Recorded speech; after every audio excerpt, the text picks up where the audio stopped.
கிரிக்னம் ஃபேன்ஸுக்கு வணக்கம். பேச வார்த்தைகள் இல்லை. What a match guys.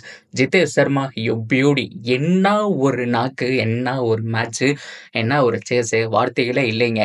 இதே பர்ஃபார்மன்ஸ் தான் குவாலிஃபையரில் எதிர்பார்க்குறோம்.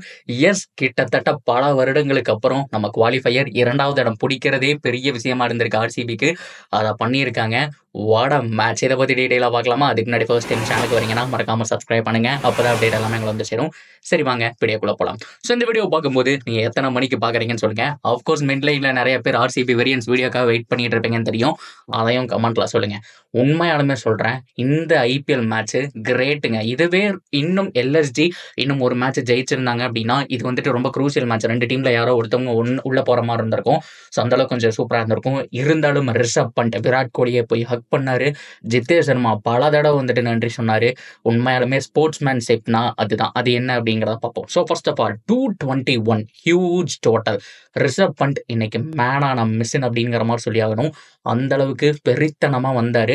அவருடைய நேச்சுரல் கேம் இதுதான். ரொம்ப நாள் பார்க்காம இருந்தோம். அவருக்கு ஃபிட்னஸ் போச்சு. அது மட்டும் இல்லாமல் ஏகப்பட்ட விஷயங்கள் சரியாக போகல இந்த வருஷத்தில். இருந்தாலும் சூப்பரான ஒரு டேங்க. செம்மையான ஒரு 100 பார்க்குறக்கே அவ்வளோ ஆனந்தமாக இருந்தது. இருந்தாலும் ஆர்சிபி பவுலர்ஸ் மிகப்பெரிய ஓட்ட தெரியுது கைஸ். ஹேசல்வுட் இல்லாமல் எவ்வளோ கஷ்டப்படுறாங்கன்னு சொல்லிட்டு. ஆனால் அடுத்த match Hazlewood is back guys. So அதை பற்றி நம்ம டீட்டெயில் வீடியோ பேசுவோம். ஹேசல்வுட் இல்லாமல் புவர் டிசிஷன் அப்படிங்கிற மாதிரி நான் சொல்லுவேன். ஜிதேஷ் சர்மா கிட்ட இருந்து ஓவர் முதல் கொண்டு ரொட்டேட் பண்ணுறதுல ஸ்ட்ரெயிட்டாகவே புவிக்கு கொடுத்துருக்கணும். புவியை லேட்டாக தான் கூப்பிட்டு வந்தார். ஸோ இனிஷியல் ஓவர்ஸில் வந்துட்டு ரன்ஸ் லீக் பண்ணதை வந்துட்டு நம்மளால் பார்க்க முடிஞ்சது. இந்த மாதிரி ஏகப்பட்ட மிஸ்டேக் அப்படிங்கிறது பவுலிங்கில் இருந்தது. ஸோ பேட்டிங்கில் அதை சரி கட்டிட்டாரு. பட் இருந்தாலுமே பவுலிங்கில் ரொட்டேஷன்ஸ் இன்னும் கொஞ்சம் இம்ப்ரூவ் பண்ண வேண்டியது இருக்குது. என்ன ஒரு மேட்ச், சான்ஸே கிடையாது. ஸோ 220 அப்படிங்கிற மாதிரி அதுக்கு மேலே போயிட்டாலே கொஞ்சம் கஷ்டம் தான். ஆர்சிபி ஆல்ரெடி கஷ்டப்படாங்க பார்த்தோம். ஸோ 228 டார்கெட், நான் ஒன்றுன்னு சொல்லிட்டேன், சாரி, 228 டார்கெட். ஸோ அந்த சமயத்தில் வந்தாங்க. ஃபர்ஸ்ட் ஓவர் மட்டும் பார்த்தாங்க. அதுக்கப்புறம் விராட்டும் ஃபில் சால்ட்டும் பார்த்தோம் அப்படின்னா ஸ்ட்ரெயிட்டாகவே டார்கெட் பண்ண ஆரம்பிச்சிட்டாங்க. எந்த பவுலர் வந்தாலும் நம்ம விட்டுறதா இல்லைங்கிற மாதிரி ஃபில் சால்ட் அந்த மட்டும் இல்லாமல் விராட் கோலி 2 பேருமே ஒரு சூப்பரான ஒரு லைனை செட் பண்ணி வச்சாங்க. அதுக்கப்புறம் ஃபில் சால்ட் தன்னுடைய விக்கெட்டை கொடுத்தாரு. ஸோ இதுக்கப்புறம் பிளே ஆஃப்ல இருப்பாரானுங்கிறது டவுட் தான். ஸ்ட்ரெயிட்டாகவே ஸோ அவர் வந்துட்டு இங்கிலாந்து போறாருங்கிற மாதிரி கேள்வி போட்டோம். பொறுத்திருந்து பார்ப்போம் அந்த டீட்டெயிலாம். ஆனால் இது வரைக்கும் ஆனதே வேற லெவலில் ஒரு விஷயம் சொல்லி ஆகணும். அதுக்கப்புறம் விராட் வழக்கம் போல மேசிவா ஆனார். எப்பவும் போல ஸ்லோவாக ஆடாமல் 2-3 மேட்சை நம்ம பார்க்குறோம். பரபரப்பாக ரன் அடிச்சு கொடுக்குறாரு. ஸோ அதுக்கப்புறம் நம்ம வந்துட்டு மிடில் ஆர்டரில் கண்டிப்பாக நிறைய பேர் வந்துட்டு வெயிட் பண்ணிட்டு இருந்த பட்டிதார் கண்டிப்பாக இம்பாக்ட் பிளேயராக வரப்போறாரு. அவர்கிட்ட இருந்த சின்ன கான்ட்ரிபியூஷன் தான். ஆனால் 7 பாலுக்கு 14 அவரும் பால் வேஸ்ட் பண்ணல. லியாம் லிவிங்ஸ்டன் ஃபர்ஸ்ட் பாலே டக்குங்க. ஸோ அங்கேயே மேட்ச் முடிஞ்சு எல்லாம் அவ்வளோதான் அப்படிங்கிற மாதிரி எதிர்பார்த்துட்டு இருந்தோம். ஆனால் ஜிதேஷ் சர்மா யப்பா என்ன ஒரு பேட்டிங் டிஸ்பிளே. ஆனால் இன்னொரு அன்சங் ஹீரோவும் மறந்துடக்கூடாது. 22 பாலுக்கு 40 ரன். மயங்க் அகர்வால் செம்மையாக ஆடி கொடுத்தாரு மனுஷன். ஸோ அவருடைய சப்போர்ட் அப்படிங்கிறது த்ரூ அவுட் த எண்டு வரைக்கும் இந்த டீமுக்கு இருந்துட்டு இருந்துச்சு. அவர் ஒரு சைடு நின்னதுனால தான் இந்த பக்கம் ஜிதேஷ் சர்மா இவ்வளோ அதிரடியாக வந்துட்டு ஆட முடிச்சது. ஸோ அந்த அளவுக்கு பார்த்தோம் அப்படின்னா வேற லெவலில் இருந்துச்சு. அந்த சமயத்தில் திக்வேஸ் பார்த்தோம் அப்படின்னா விக்கெட் எடுத்துருவாரு. ஸோ அந்த நோ பால் அப்படிங்கிற மாதிரி சொல்லுவாங்க. ஸோ நான் கூட மனசில் நோ பாலாக இருக்குமோங்கிற மாதிரி நினச்சேன். கரெக்டாக அந்த 6 ரன் அப்படிங்கிற மாதிரி அடிச்சது.